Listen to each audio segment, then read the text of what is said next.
की दुनिया से आप सबको मेरा सलाम। बात करेंगे ड्रामा जानिसार की, आने वाली एपिसोड्स में क्या देखने को मिलेगा। मगर एक चीज जो इस एपिसोड में ज्यादा इंटरेस्टिंग थी, चलो ये जहर वाली बात तो निकली कि जहर इसने दिया, जहर उसने दिया, जहर किसने दिया। आखिर हम भी परेशान हो गए थे ये जहर की कहानी सुन सुन के। आखिरकार दुआ भी अब एक्शन में आ चुकी है। आखिरकार दुआ ने भी थोड़ा सा मुंह खोला, फिजा को जवाब दिया। बड़े इंटरेस्टिंग क्लिप्स थे। आने वाली एपिसोड्स में क्या देखने को मिलेगा और इस एपिसोड में ऐसी क्या खास बात थी कि अवाम को फिर से एक उम्मीद जाग गई है। अब वो जो उम्मीद थी वो क्यों जाग गई है? नौशेवान जो है दुआ का सबूत बेगुनाही हासिल कर पाएगा, नहीं कर पाएगा, इसकी तो डिटेल रखेंगे ही रखेंगे। दुआ जो चालाकियां, जो नई चाल चलने जा रही है, क्या उसमें कामयाब हो पाएगी? सरफराज को बेनकाब कर पाएगी? कशमाला का अंजाम जो है उस तक पहुंचा पाएगी? इसके बारे में भी डिस्कस करेंगे और बताएंगे कि अवाम को ये एपिसोड कैसी लगी है, कैसा लगा है ये पूरा ड्रामा। इसके बारे में भी डिस्कस करेंगे। आप देखें मेरे यूट्यूब और फेसबुक चैनल मोइन इकबाल आपसे मुखातिब है। उम्मीद है आप सब खैरियत से होंगे। सबसे पहले तो मैं आप लोगों का दिल से शुक्रिया अदा करता हूँ जो लोग भी अपनी कीमती राय का इजहार करते हैं। मगर यहाँ पर एक चीज मुझे अच्छी लगी इस एपिसोड में, जो लास्ट गुजरी है उसमें कम से कम ये चीज तो नहीं दिखाई ना कि यार जहर इसने दिया, जहर उसने दिया। क्योंकि पिछली 10 एपिसोड से हम जहर की सिर्फ कहानी सुन रहे थे। यहाँ पर कुछ तो थोड़ा बहुत इंटरेस्टिंग देखने को मिला है। खास तौर पे अगर मैं आने वाली एपिसोड से पहले पहले बात करूं, जिस तरह दुआ जो है घर से जा रही होती है सरफराज से मिलने के लिए, पहले तो माँ मारती है, फिर वही फिजा उठ के आ जाती है, तुमने मेरा घर खराब किया है। अम्मा देख रही हो ना, इसने सही काम किया था। मुझे वो जो फूफी वाला किरदार है ना फिजा का, वो अभी तक समझ नहीं आई। मगर यहाँ पर जो इंटरेस्टिंग चीज थी, जब दुआ मिल के आई है और फिजा सामने आई है, अगर आपने वो सीन देखा हो, और फिजा जिस तरह दुआ से पूछ रही है मिल आई तुम क्या करने गई थी, जिस तरह दुआ ने जवाब दिया है उसकी भी मुंह में जुबान आई है। लोग कह रहे हैं, और जिस तरह कह के तुम्हें तो तलाक हो गई है, तुम्हारा तो काम ही नहीं बनता, मैं मिलूं ना मिलूं तुम कौन होती हो। वो जो सीन था ना वो बड़ा इंटरेस्टिंग था। इस ड्रामे में थोड़ी सी जान डाल दी है। ड्रामा जानिसार अब अपनी एंडिंग की तरफ जा रहा है। और दूसरी साइड पर आपको जिस तरह दिखाया गया कि खास तौर पे कशमाला जो है उसको सरफराज को कहती है तुमने रिकॉर्डिंग की है। और मुझे यहाँ हैरानगी ये होती है, कशमाला घर पे बैठे हुए सरेआम रिकॉर्डिंग कर भी रही है, बात भी कर रही है, उसके साथ डिस्कस भी कर रही है, हर चीज छुप के नौशेवान की सारी बातें भी सुन रही है। कशमाला को अभी तक कोई हाथ क्यों नहीं डाल पाया? और इस ड्रामे को जिस बंदे ने लिखा है उस बंदे पे भी हैरान होती है, तो वो इस कदर नशे की हालत में था कि उसको कुछ समझ ही नहीं आया। उसने इतनी ज्यादा खिचड़ी बना दी है, खिचड़ी पका दी है कि अब समझ ही नहीं आ रहा कि ड्रामा किस रुख जा रहा है।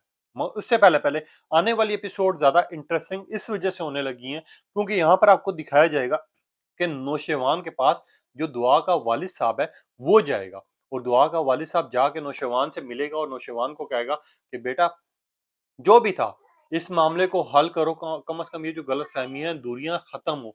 जिसके ऊपर नौशेवान रिएक्ट करेगा, नौशेवान कहेगा आप तो कुछ राय ही नहीं है। वालिद साहब बोलेगा जिस पे दुआ का कि नौशेवान तुम्हें समझने की जरूरत है, यूं तुम लोगों का घर खराब हो रहा है, मिल के आपस में बैठ के बात कर लो, गलतफहमियां दूर कर लो। जिसके ऊपर नौशेवान एग्री नहीं करेगा, मगर फिर भी नौशेवान दुआ के बारे में सोचेगा, समझेगा।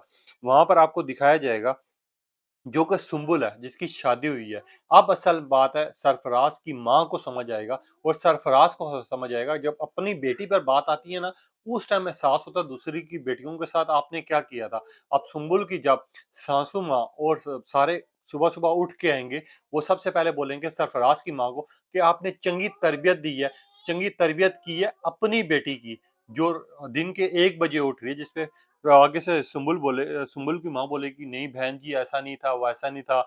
जिसके ऊपर उसकी सही वाली जो हालत है ना जलील करेगी, क्योंकि वो उसने भी किसी की बेटी को जलील किया था। आपको याद होगा फिजा के साथ वो क्या करती थी। तो अब जो है ड्रामे के में जितनी खिचड़ियां बनाई थी और पकाई थी, ये वो वाली खिचड़ी है जो पकती नहीं थी मगर आप उसको पकाने की कोशिश कर रहे। आप खाना बना बनाया दे रहे हैं। मैं यहाँ पर बात करेंगे, आपको उसके बाद दिखाया जाएगा कि एक साइड पर जहां पर ये सारी बात हो रही होगी, तबसरा हो रहा होगा, वहीं पे कशमाला फोन करेगी सरफराज को। सरफराज को बोलेगी अब जब भी तुम्हारे से मिलने आती है दुआ, तुमने रिकॉर्डिंग करनी है, तुमने अपने पास मैसेजेस रखने। उसके बाद जो है सरफराज को तलब होगी पैसों की, क्योंकि वो लालची इंसान है। उसको जब लालच होगी तो वो क्या करेगा कि वो फोन करेगा कशमाला को और कशमाला से मांगेगा पैसे। अब होगा कशमाला और सरफराज का भी आमना सामना। और सरफराज बोलेगा मुझे पैसे दे, नहीं तो मैं रिकॉर्डिंग दिखा दूंगा उस नौशवान को। जिसके ऊपर कशमाला बोलेगी ब्लैकमेल कर रहे हो तुम मुझे। आगे से सरफराज बोलेगा कल इस जगह पे पैसे आ जाएं, क्योंकि जहां पर अच्छी पार्टनरशिप है वहां दुश्मनी भी बहुत अच्छी होगी। जिसके ऊपर कशमाला सोच में पागल होना शुरू हो जाएगी। वो सोचेगी कि कहीं सरफराज मुझे खुडे लाइन ना लगा दे। मगर अब सरफराज और कशमाला का भी आमना सामना आपको दिखाया जाएगा, जिसके ऊपर कशमाला बेबस हो जाएगी। और वहां पर आपको दुआ को दिखाया जाएगा। दुआ फिर से सरफराज को मिलने के लिए बुलाएगी। जब मिलने के लिए बुलाएगी, बात कर रहे होंगे, सरफराज से मुंह से निकल जाएगा कशमाला मुझे पैसे देने आ रही है। जिसके ऊपर दुआ बड़ा रिएक्ट करेगी, वो तुम्हें क्यों पैसे देगी, आखिर क्या वजूहत हैं। जिसके ऊपर सरफराज जो है उसको वो रिकॉर्डिंग सुनाएगा, जिसके ऊपर सारा दुआ का घर खराब हुआ, सारे घर के मामलात खराब हुए। अब दुआ क्या करेगी, नई चालाकी से किसी न किसी तरह वो अब गेम खेलेगी कि ऑडियो रिकॉर्डिंग लेने की। यहाँ पर असल में वो जो सारी खिचड़ी बनी हुई थी ना, अब वो पकना शुरू हुई है। अब आपको दिखाया जाएगा आने वाली एपिसोड में। ये अब मुझे दुआ की एक चीज़ अच्छी लगी है कि अब वो सबके आगे सीधी होती जा रही है। अब कम से कम उसके मुँह में ज़ुबान आ रही है। अब वो जिस तरह मिलने जा रही है और जिस तरह उससे सब कुछ हासिल करना जा रही है, वो चीज़ बड़ी इंटरेस्टिंग है।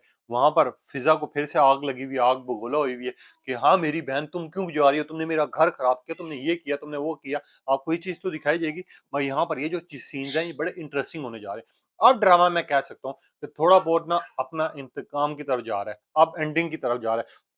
और उसके बाद आपको ये चीज़ भी दिखाई देगी, जब सरफराज को ऑडियो सुना रहा होगा सारी दुआ को, जब वो ऑडियो सुनाएगा फिर दुआ को असल में कहानी समझ आएगी कि पीछे जो हमारी कमर के पीछे जिसने वार किया है वो है कशमाला। कशमाला के साथ फिर वो क्या करेगी, अब किसी न किसी तरह सरफराज से प्यार मोहब्बत की बातें करेगी, जज्बात की बातें करेगी। और उससे किसी न किसी तरह वो रिकॉर्डिंग निकलवाने की कोशिश करेगी कि रिकॉर्डिंग मुझे दे दे वो। अब जब वो रिकॉर्डिंग देने की कोशिश करेगा, वहां पर जो सरफराज है वो एक रिकॉर्डिंग करके कशमाला को भेज देगा। यहाँ दुआ जो है वो सरफराज की रिकॉर्डिंग कर लेगी। अब जब ये रिकॉर्डिंग होगी और जब ये रिकॉर्डिंग खुलेगी, तब असल में अवाम जो देखना चाह रही है और अवाम जो इस ड्रामे को महसूस करना चाह रही है, वो उसके सामने आएगा। ड्रामा हद से ज़्यादा इंटरेस्टिंग इस वजह से भी हुआ है, जो फ़िज़ा का किरदार है। अब फ़िज़ा की ये चीज़ मुझे खुद समझ नहीं आई। मगर यहाँ पर एक और सीन भी था जो बड़ा डिस्कस होने वाला था कि जब दुआ डॉक्टर के पास गई है और दुआ को डॉक्टर ने ये कहा आप जितना ख़्याल रख रही हैं वैसे ही रखेंगे तो आपका बच्चा जितना बहुत सेहतमंद होगा। मुझे तो समझ नहीं आ रहा उसको ख़्याल कौन-सा रखा जा रहा है। एक साइड पर वो बेइज़्ज़त भी हो रही है, दूसरी साइड पर उसको रिजेक्ट भी किया जा रहा है, तीसरी साइड पर उसका कोई भरोसा करने वाला नहीं है, चौथी साइड पर उसके पास कोई रास्ता नहीं है। उसके बाद भी उसका बच्चा इतना सेहतमंद कैसे है, ये चीज़ तो खैर सोचने वाली भी है, समझने वाली भी है यहाँ पर। मगर दुआ ये ड्रामा का जानिसार की बात करें, अब आ रहा है इंतकाम की तरफ। लोग पूछ रहे हैं कितनी एपिसोड रह गए, तो मैं आप लोगों को एक चीज़ वाज़ेह कर देता हूँ। ड्रामा जितना मर्ज़ी बढ़ाओ, हद से ज़्यादा 62 एपिसोड होती हैं। मगर इस राइटर ने, इस डायरेक्टर ने और इस प्रोड्यूसर ने इस ड्रामे को इतना ज़्यादा ड्रैग कर दिया, इतना ज़्यादा लटका दिया कि पॉइंट टू पॉइंट अगर आपने देखना हो ड्रामा, वो देखा ही नहीं जा रहा। फ्लैशबैक दिखा-दिखा के आप लोगों को वो एपिसोड्स इतनी ज़्यादा कर दिए इन लोगों ने कि अब ऐसा लग रहा है कि अभी भी इसकी एपिसोड 6 रहती होंगी, क्योंकि अभी जो खिचड़ी बनी हुई है, फिज़ा की गलतफ़हमी दूर होनी है। उसके अलावा जी कशमाला का अंजाम देखना है आप लोगों ने, सरफराज का अंजाम देखना है जो कि वो पकड़ा जाएगा, फिर नौशवान की गलतफ़हमी किस तरह दूर होगी, अब्बा साईं की गलतफ़हमी है, उसके माँ-बाप का भरोसा है। ये सारी चीज़ें जितना भी इस ड्रामे को ड्रैग किया जाए, कम से कम 4 से 6 एपिसोड इस ड्रामे की होंगी। कोई इस ड्रामे को बहुत ज़्यादा ड्रैग कर दिया गया है। जहाँ पर वो ड्रामे की बात की जाए, आपको जिस तरह का पता है पिछले 10 एपिसोड में सिर्फ ज़हर की कहानी दिखाएगी। ज़हर इसने दिया, ज़हर उसने दिया, ज़हर की वज़ह से नौशवान मर जाता है, नौशवान तलाक दे दे, नौशवान ये कर दे, नौशवान वो कर दे, उसी के ऊपर ड्रामा ये खत्म कर देते हैं। मगर अब ड्रामा जो है थोड़ा-सा इंटरेस्टिंग इस वज़ह से होना शुरू हुआ है क्योंकि अब दुआ एक्शन में आई है, अब दुआ किसी न किसी तरह अपनी बेगुनाही का सबूत हासिल करना चाह रही है। तो ड्रामा जानिसार इस वज़ह से भी इंटरेस्टिंग हुआ। और साथ ही जो कैरेक्टर्स दिखाए जा रहे हैं, अभी तो संबुल की भी कहानी आपके सामने खोल दी है कि संबुल के साथ क्या होगा। आने वाली एपिसोड्स में आप देखेंगे कि किस तरह उसको ज़लील किया जाएगा। फिर असल में सरफराज की माँ को समझ आएगा कि मैं अगर किसी की बेटी के साथ गलत कर रही थी, तो कल को मेरी बेटी के साथ भी गलत हो सकता है। अब आपको ये चीज़ भी दिखाई जाएगी। अब ड्रामे में इतनी ज़्यादा इसको ड्रैग किया और इतनी ज़्यादा खिचड़ी बना दी गई थी, जिसकी वज़ह से ये ड्रामा बहुत ज़्यादा लटकाया गया और अवाम को गुस्सा भी दिलाया गया, क्योंकि अवाम शुरू से लेके अभी तक ड्रामे में देखना चाह रही है, तो एंड में नौशवान और इसकी दुआ की गलतफ़हमियाँ किस तरह दूर होंगी? आखिरकार कशमाला का अंजाम क्या होगा? कशमाला पागल तो होगी होगी, मगर उससे पहले का सीन देखना अवाम चाह रही है और वहाँ पर सरफराज का क्या अंजाम होगा? वो जेल में जाएगा, उसको मार दिया जाएगा, ये चीज़ भी देखी जा रही है। तो इस वजह से ड्रामे को अभी मज़ीद लटकाने की कोशिश की गई थी, मगर वो लटकाना काम नहीं आया जब ऑडियंस की शदीद तनकीद आई है। अब जियो वाले भी चाह रहे हैं कि जल्दी से जल्दी ये ड्रामा खत्म हो। अब आपने बताना ड्रामा जानिसार आपको कैसा लगा? अपनी कीमती राय का इज़हार कीजिएगा। तब तक के लिए इजाज़त दीजिए। अल्लाह हाफ़िज़।